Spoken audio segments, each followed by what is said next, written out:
Dark Savior is a very interesting game. It was released for the Saturn back in 1996 and was made by Climax Entertainment, the same studio behind Landstalker on the Genesis. I remember many people saying that Dark Savior was the sequel to Landstalker, but according to Climax themselves, that's actually incorrect. The sequel to Landstalker is Lady Stalker Challenge from the past on the Super Famicom. But whatever the case may be, Darkstalker is one special game. The first thing I need to say is that you're either going to love this game or hate it. I don't know too many people who are somewhere in the middle with this one. The reason why is that it features an isometric view and there's tons of platforming elements in it. The battle system is also incredibly unique, playing out almost like a two-round fighter. Personally, I had a blast with this one back in the day. I loved the graphics, the unique way everything looks, and the excellent gameplay. I'll admit it takes some getting used to. This isn't Super Mario Bros., so jumping from one platform to the next is not really easy to do.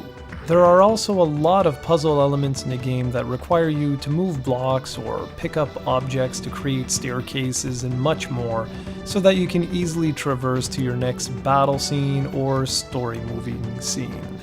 The fighting system allows you to jump, attack, or block. You're given full health after the first round, but so too is your opponent. Like I said, it plays like a 2D fighter. It's incredibly fun, and you'll almost always be on the lookout for your next big fight sequence. The rest of the game sees Garion, the protagonist, exploring vast areas, finding items, and purchasing weapon upgrades. Thankfully, you can also move the camera around in order to get a better view of where you need to go, but the camera is only in that position for a very brief amount of time before it moves back to its default position. What makes this game so incredibly unique though is that the opening area you're seeing here, well, it dictates the rest of the game. Notice that timer? Well, that's there for a reason. The whole game changes based on how quickly you can make it to the captain's cabin. Why would you want to do that, you ask? Oh, only because an evil shape-shifting creature is broken out of his jail and is making a run for it. He's heading to the captain's cabin and only you can stop him.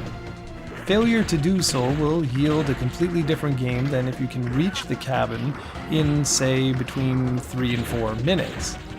Now, a third storyline unlocks if you can reach the captain in under 3 minutes. Let me tell you, that's no easy feat.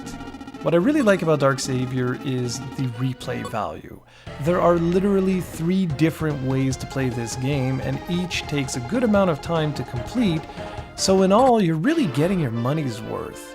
If you like what you're seeing here, you can pick up Dark Savior for about $50 or so, and believe me, it's worth the price. This is an excellent game.